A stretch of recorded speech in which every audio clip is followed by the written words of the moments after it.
UFC Featherweight, Kyle Nelson. Thank you so much for joining me today. How's life right now in up north? Not too bad. Just, living the grind. Once you're in training camp, everything gets kind of shut out anyways. So just eating, training, and sleeping. Is that something that has been your life for the last couple of years? So the quarantine or the pandemic doesn't really phase you too much? Yeah, no, pretty much as soon as I got in the UFC, then I always trained hard, but it was kind of trained hard in the training camp and would take a little bit of a rest outside of training camp and not take it so seriously. I always trained hard, but I took some time off too and spent more time with the family and stuff. But especially since I got in the UFC, it's whether I'm in training camp or not, I'm training 2 or 3 times a day, 7 days a week. Other than that, what are some major adjustments you've made since joining the UFC in 2018? So I traveled around a little bit. I did one of my training camps in Las Vegas. As soon as I got into the UFC, I went down to check out the Vegas Performance Institute, the UFC Performance Institute, and really enjoyed it. So then when I got my second UFC fight, I did my training camp there, tried that out. I trained at Extreme Couture, and then did everything else kind of at the PI, and that was interesting, and we took a lot of what we learned from there and brought it back here, and then we did my following training camp here in Stony Creek in Canada, and that was for my fight in Mexico. And we feel like we kind of got the best of both worlds. We're able to take the unique stuff that we've got here in our home gym, and we were able to add some of the scientific and high tech stuff from the UFC PI and kind of mix it all together to kind of make the best training camp possible. Oh, definitely, definitely. Now, with the PI, I'm pretty sure you took a lot of tests out there.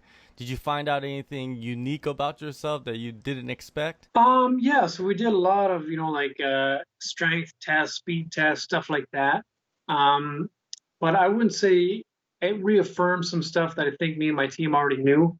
At 145 pounds, they kind of got categories when you do like the strength test and the speed test and stuff. And for the majority of the tests, I was, world leading in my area. So for strength and for some agility stuff and stuff like that. I mean, we already knew I was strong and I hit hard and stuff like that, but all the science behind it really backed it up and showcase that I'm a world class athlete. Does that give you a little bit more confidence to get that confirmation, with the science? Yeah, absolutely. Because I know they're testing a lot of the other featherweights in the UFC, and they're not getting the same kind of numbers I'm getting. So I know I'm performing, above and beyond the other featherweights, at least in like a strength and a conditioning and those kind of areas. And I already know in my own mind that technique wise and skill wise, I can perform better than them too. So it's nice to know I'm well rounded and I can beat them anywhere. All right, now getting into your last fight against Polo Reyes, a big finish, first round. How important was that victory for you under those circumstances? Coming in with two losses and basically having your back against the wall. Yeah, definitely. I mean, it was super important. Every fight in the UFC is important, but obviously coming off of two losses like that, and I really didn't feel like I had showcased any of my skills or my talents or what I'm good at up until that point. But I think it was just kind of relaxing and kind of going back to the same mindset that I had before the UFC, and that's what really let my skill and stuff shine through. When I first got into the UFC, I wanted to be super exciting and I wanted to finish people early, and I was being a little too aggressive and just not doing the right things and not performing how I should.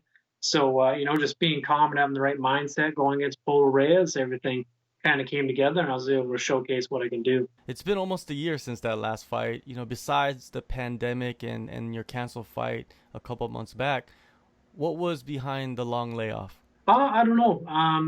As soon as I finished the Polo Reyes fight, I was uninjured, so we kind of told the UFC I was ready to go as soon as possible, and I stayed in shape around Christmas time, around December or so. We hadn't got a fight yet, so I took some time off to get some laser eye surgery. So I was out with that for a little bit, but coming back into I think February, March, I was back into the full swing of training and in great shape and stuff. and then obviously Corona hit, and I just, as soon as that hit, nothing really changed for me. I just kept training hard. I kept up my routine, and that was just a matter of waiting until the UFC got up and running. And then when they did, obviously I got that short notice fight against Sean Woodson that unfortunately fell through, and then stayed in shape again, and finally we've got a fight now. With the eye surgery, once you were fully recovered, was it like a was it relevation? That you could see better. Did it make a big impact on training? I wouldn't say a big impact. I could always see people fine and stuff. It was just a little blurry. Now I can see very, very fine details and stuff. So, I mean, I don't find it affects a whole lot, but I can see, little muscle details when people start to move kind of, before they're able to throw the punch. They have to do something first. Something has to flex or move first, and I'm able to notice those small details now. After that, after you get the recovery, you get back into training. Anything in particular you're working on in your game? Just everything. I've always been pretty well rounded. At times, my striking has got a bit better, and then we would take time to focus on my jiu-jitsu and my wrestling. But I mean, right now, everything's pretty much equal for the most part. So now it's just making sure that I'm getting better in all areas at the same time. So, working with my coaches, Lynn Halmagine for my Muay Thai and my striking, and then Adrian Woolley for my wrestling, and Claude Patrick for my jiu-jitsu.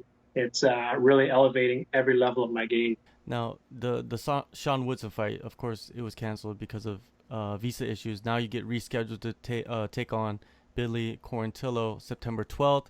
What is your breakdown of his style? Billy's more of a survivor. I think he's got a Brazilian Jiu-Jitsu black belt. He's good on the ground. He's okay standing up. Got a little bit of wrestling, but he's not really. I don't see him as a killer.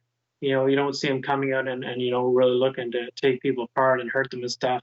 He kind of comes out. He survives for a bit. He's got okay cardio, so maybe in the later rounds he'll start to look for a submission or something.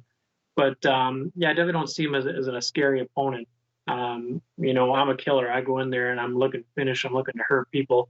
And, now I'm able to maintain that for 3 rounds. So he may be able to survive the first couple minutes, but, with the pace I'm going to bring and the power I'm bringing, it's going to break him pretty quick. You mentioned your coaches earlier. Who are the training partners you've been working with to get ready for Billy? So we've been obviously going to my jiu-jitsu instructor, Claude Patrick. We've been going to his gym to work with some other, high-level jiu-jitsu guys, and then rolling with, high-level wrestlers and stuff. I've been doing some sparring with Anthony Romero. He's fighting tonight on Dana White's Contender Series. So he's a well-rounded fighter, great wrestling, great all around. So it's great to work with guys like that. Josh Hill, a lot of high-level guys, some guys coming up close to the UFC. So, I mean, we really have a good kind of group of guys here around like the greater Toronto area. We kind of all come together and train together, and a lot of us, a couple of us are in the UFC, and a lot of us are getting pretty close. With this training camp, has it been one long one because of the last fight being canceled, or did you take a break in between and regroup and start a new training camp fresh? It's basically been a long one. I did take a little bit of time. So my fight fell through with Sean Woodson. Went to Abu Dhabi to Fight Island to help corner one of my training partners. Then I came back, took a couple of days off, and then I got right back into the same routine of training 3 times a day. So I haven't really missed a beat. Experiencing Fight Island as a corner, as a coach, would you go there as a fighter? Yeah, I mean, I prefer fighting in Vegas or somewhere a little closer, but to get a fight, I'd be willing to go to Fight Island. It's there wasn't a whole lot to do. You're kind of in a hotel and there's a beach, and that's pretty much it. And obviously it's super hot, so you don't want to spend too much time outside. So it was a little different and a long flight and a big time change. So a lot of factors go into it. But one of my sponsors, the Sport Lab, they do all my nutrition and my rehab and stuff like that. So they're really good with if I have a time change or if I'm traveling overseas, they build a plan to make sure that it's not going to affect me at all. So how do you predict this fight against Billy? I've seen that you're thinking about the knockout. Where do you see yourself outshining him? I mean, outshining him is, I think, anywhere I really want to, I could outshine him. I mean, he's a Brazilian Jiu-Jitsu black belt, but I've been doing Brazilian Jiu-Jitsu for like 15 years now. I've rolled with lots of black belts. I've been all over the place, so I think I can beat him pretty much anywhere. But I think what would be most exciting is if I knock him out. So I think we're going to see. And I mean, the fight starts on the feet, so as soon as I touch him, who knows? He may go down pretty quick, or I may have to put together a couple combinations before he goes down. But yeah, I definitely see my power stopping him early in the first.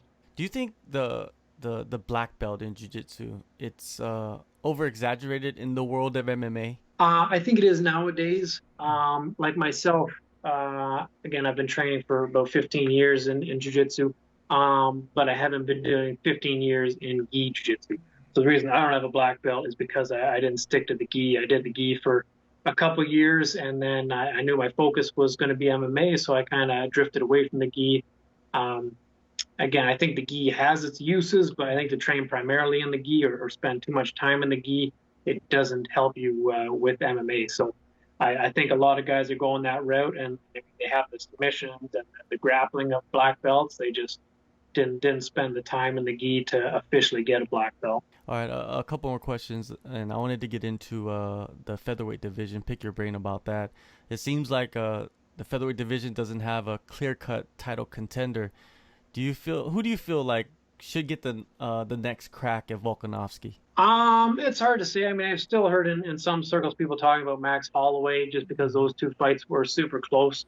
I can see it's hard to give Max another shot because he's coming off of two losses. Even if some people thought he won one of those fights or both of those fights, the judges made their decision. So yeah, I mean, but we've got I think Brian Ortega is fighting the Korean Zombie soon, so maybe that will be kind of a number one contender fight. We've also got Calvin Cater. He's kind of climbed up the rankings pretty quick, so he might be getting close to a shot.